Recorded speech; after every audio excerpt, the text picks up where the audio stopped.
नाशिकमध्ये शेअर मार्केटमध्ये जादा परताव्याचा आमिष दाखवून तब्बल 2,16,00,000 रुपयांची फसवणूक झाल्याचा धक्कादायक प्रकार उघडकीस आलाय।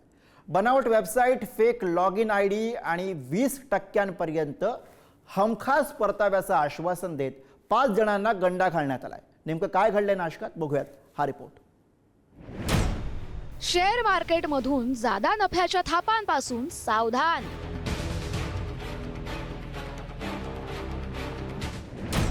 नाशिकमध्ये 5 जणांची 2.25 कोटींची फसवणूक।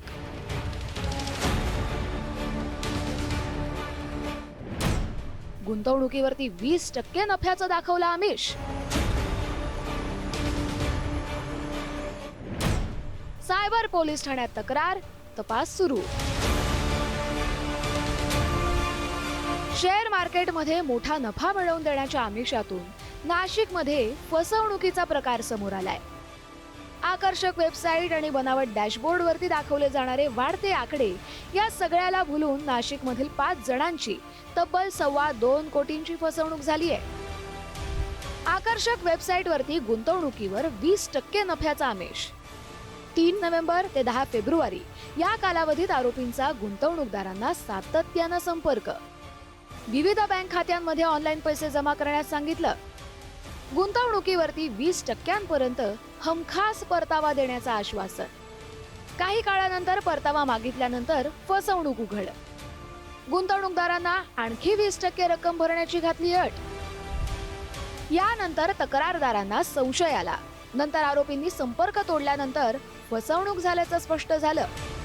या प्रकरणी नाशिक सायबर पोलिसात माहिती तंत्रज्ञान कायद्याअंतर्गत गुन्हा दाखल करण्यात आलाय। सदर प्रकरणामध्ये एकूण 5 लोकांची 2,16,00,000 रुपयाची फसवणूक झालेली आहे। त्याच्यामध्ये त्यांना प्रथम व्हॉट्सअपद्वारे कॉल करण्यात आलेला। त्याद्वारे त्यांना सांगण्यात आले की तुम्हाला दर महिना 20%, 30% आम्ही रिटर्न्स देऊ। त्या आमिषाला बळी पडून या इन्व्हेस्टरनी त्याच्यामध्ये इन्व्हेस्ट केली। त्या आमिषाला बळी पडून या 5 गुंतवणूकदारांनी त्याच्यामध्ये गुंतवणूक केली। त्यांना प्रॉफिटही दाखवण्यात आलं, परंतु त्यांना काही ते रिटर्न्स मिळालेले नाहीत। सायबर तज्ञांच्या मते अशा प्रकारच्या फसवणुकीत बनावट ट्रेडिंग ॲप्स आणि वेबसाईटचा वापर केला जातो। सुरुवातीला छोटा परतावा दाखवून विश्वास संपादन केला जातो आणि नंतर मोठी रक्कम गुंतवण्यास भाग पाडलं जातं। अधिकृत साईटची खात्री करूनच यामध्ये गुंतवणूक करण्याचा सल्ला तज्ञ देत आहेत। तुम्हाला शेअर मार्केटिंगच्या माध्यमातून कुठली इन्व्हेस्टमेंट करायची असेल तर सर्वात पहिल्यांदा सेबीची जी वेबसाईट आहे त्याच्यावरून ऑथराईज पार्टनर्स कोणकोणते आहेत, ऑथराईज ॲप्लिकेशन कोणकोणते आहेत आणि त्यांनी भारत सरकारचं सर्ट इन या वेबसाईटचे एमपॅनल ऑडिट रिपोर्ट घेतलेला आहे का हे चेक करूनच तुम्ही सगळेजण जे आहात ते या वेबसाईटवरती किंवा ॲपवरून जे आहात ते जॉईन करा। अदरवाईज असा गंडा जो आहे तो कॉमनली सगळ्यांना बसू शकतो। शेअर बाजारातील अभ्यासकांच्या मते शेअर बाजारात निश्चित आणि हमखास परताव्याची कोणतीही हमी नसते। 20% किंवा त्याहून अधिक नफ्याचं आश्वासन देणाऱ्या योजना बहुधा संशयास्पदच असतात। गुंतवणूक करताना केवळ अधिकृत आणि नोंदणीकृत प्लॅटफॉर्मचाच वापर करावा असा सल्ला देण्यात येतोय। ज्या पद्धतीने आपण वकील, डॉक्टर, चार्टर्ड अकाउंटंट यांचा सल्ला घेतो त्या क्षेत्रासाठी, तसा गुंतवणुकीसाठी या क्षेत्रातले जे आर्थिक सल्लागार आहे त्यांचा सल्ला घ्यावा। जे शेअर ब्रोकर आहे, नावाजलेले शेअर ब्रोकर आहेत, त्यांच्याजवळ तुम्ही जावं।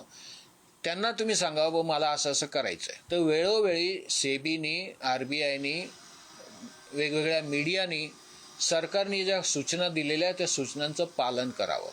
दुसरी गोष्ट की आपल्याला कोणीही काही लिंक पाठवली तर आपण तो OTP त्याला देऊ नये। कोणी जरी असला घरात निदान 4 लोकांना विचारावं किंवा ज्याला कळत असेल त्याला तुम्ही विचारून नंतर OTP द्यावा।